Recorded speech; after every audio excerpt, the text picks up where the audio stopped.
Кое предизвикателство очаква жените днес? Мария Воче, председателката на движението на фокулярите, ще ни обясни.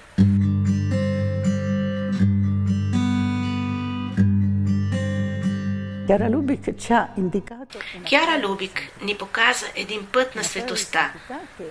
Път на светостта, който сега се разглежда и от църквата, проучва се с цел евентуална канонизация на Кяра Любик. Но не е само това. Кяра ни даде да разберем, че светостта се изгражда, изпълнявайки Божията воля момент след момент. Светостта не е въпрос на екстаз, на чудеса, на извънредни неща, а е нещо, което момент след момент, изпълнявайки Божията воля, всички може да постигнат.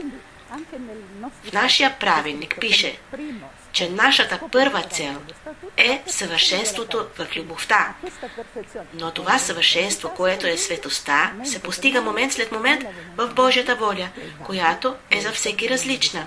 За една майка на семейство е да бъде добра майка, за един студент да бъде добър студент, но може да ни доведе до съвършенството на любовта.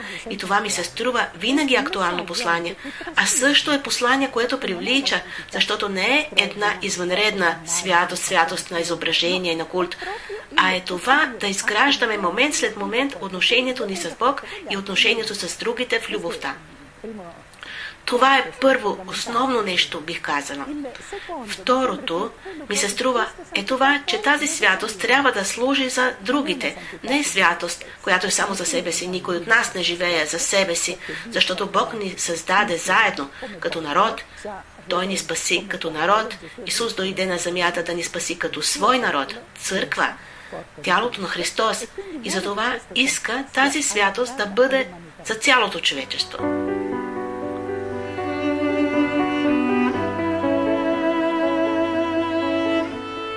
Кяра ни остави едно послание, което е да се отворим към всички, да не гледаме никой като чужд, а всеки сякаш е мой брат.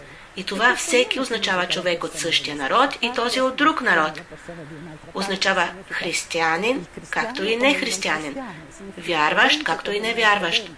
Човекът, който разбира и приема това, което аз казвам, но и този, който оспорва това, което казвам. Защото човекът, който ме оспорва, е също мой брат. От винаги Кяра това ни е учила. Тя живя и лично това нещо. Тя имаше сърце способно да приеме всеки, като че ли е единствен на света, и този единствен беше държавният глава, или пък дете, или роднина, или водач на една друга църква, или на друга религия. Тя имаше широко отворено сърце и това ми се струва, че е най-важното послание, когато се раждат много напрежения, много насилие, много егоизъм, много взаимно безразличие, за да можем да изградим един свят одухотворен от Евангелието. Той щеше да бъде светът на братството, светът на човешкото семейство, което да бъде наистина семейство. Относно това, което каза сега Мария Воче, бихме могли да кажем, че днес жената в църквата е тази, която въвлича в светостта. Но светостта не по някакъв извънреден начин или запазен само за няколко отделни човека, както понякога се мисли. Мислим си, че само монаси, монахини или малкото избрани са призвани към светостта, а една по-разпространена святост. Тази, която в движението на фокулярите се изразява в пълна отвореност за Божията любов и за любов към ближните. Това е християнството. Това е християнството, живяното християнство. На най-простия начин, когато срещаме една жена, която откри тайната на светостта, с други думи, прие Божията воля и просто живя според нея с всичките свои ограничения, но с щедро отворено сърце за Божията любов, тогава стават големи чудеса и другите са заразени.